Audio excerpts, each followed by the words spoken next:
The President of the United States, Donald J. Trump, giving the longest State of the Union address on record, clocking in at something like 1 hour, 48 minutes, beating his own previous record set last year at what was not officially a State of the Union, was a joint address to Congress, giving a rousing description of the United States of America that he sees when he looks out the window, even if it isn't the one that most Americans, according to polls, see in terms of the economic prosperity, in addition to some very sharp, very partisan, even nasty attacks on Democrats and some populist economic proposals. The president taking time to make healthy use of stories both sad and illustrative and inspiring, stories of fellow Americans.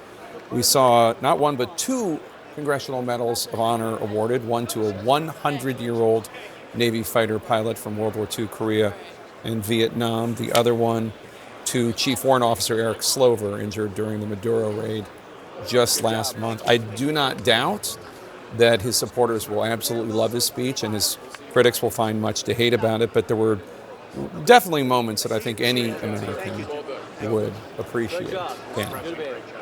Yeah, and what Americans wanted to hear more than anything else was about the economy.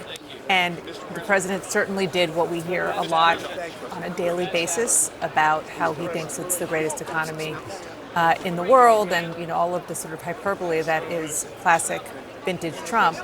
But he did put in some specifics, as you said, populist economic proposals in there that will please the Republicans who are sitting in that chamber right now, who are all up for re-election and are very worried about that re-election. We talked about things that really are hitting Americans hard.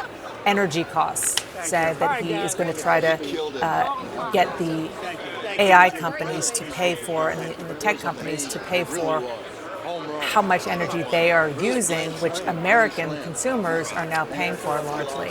Housing costs, he got a proposal in on that. Is that going to make people feel better tomorrow? No.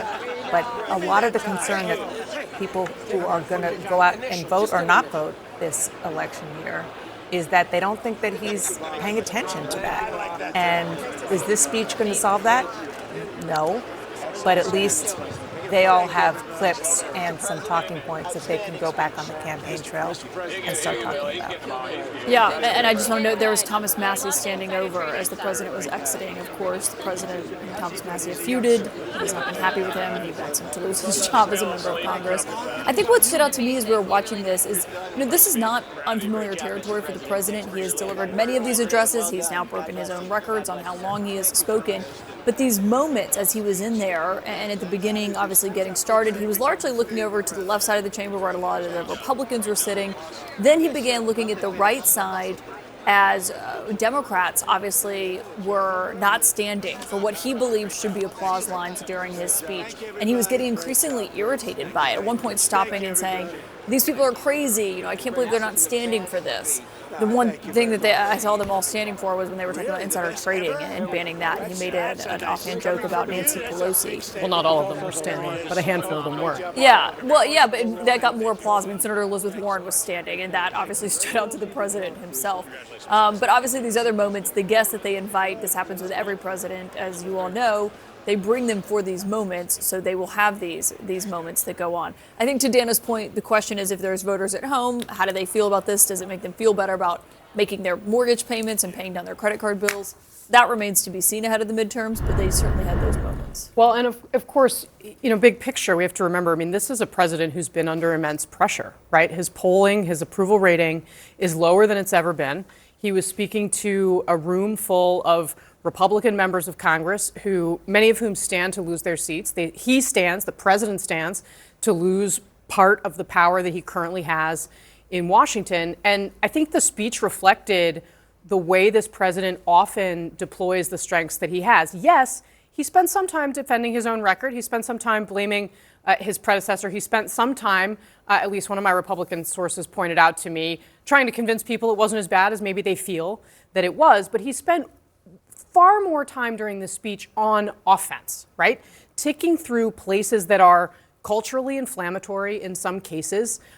He put Democrats on the spot repeatedly. I mean, he almost goaded Rashida Tlaib and Ilhan Omar at one point into shouting back at him when he asked the crowd to stand and clap if they supported American citizens. That is where this president often tries to project strength, and he did it again tonight. And for those at home who are wondering what exactly happened when Congressman Al Green, Democrat of Texas, why he was ejected, he was holding a sign saying, quote, "Black people aren't apes," an allusion to the video that President Trump tweeted a few days ago in which President Obama and First Lady Michelle Obama were in fact depicted as apes. Anderson? Jake, thanks very much. You're with the panel. John King, what stood out to you? I think it's important to remember that, sadly, in my view, most Americans live in their silo. And so people watch this from their perspective of choir practice for the most part. President had a lot of challenges coming into this speech. His approval rating overall is down. His approval rating in the economy is down. Approval rating on immigration is down. I mentioned early on one of the big glaring problems for Republicans, because it's a midterm year, is approval rating among Republicans is down some too. From 90% to 82% in our most recent poll. I would not be surprised at all if he helped himself there. That's not enough.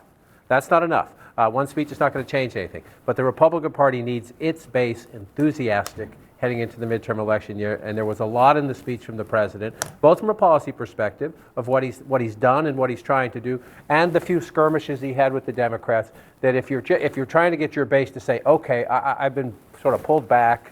Washington's too loud. I don't like the fighting. I don't like a lot of Latino Republicans I talk to. I don't like seeing ICE in the streets of America. You might get a little bit of them back in the fight. And that is what was so important about tonight. He nailed the Republican base, brought them back in the fold with a solid message on the economy, on immigration, on his foreign policy. That is the work he had to do.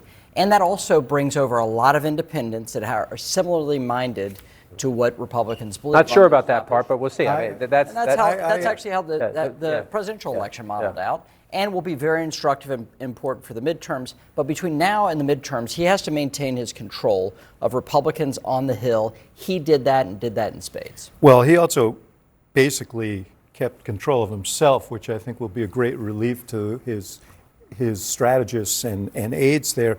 But the question, I mean, I think he did well from their perspective for the reasons that you say, John, and he used the gallery very skillfully to kind of simulate empathy, which is a thing that he's been lacking, and that's sort of a surrogate for that. The question is, he started off the speech by saying, this is the turnaround for the ages. Right.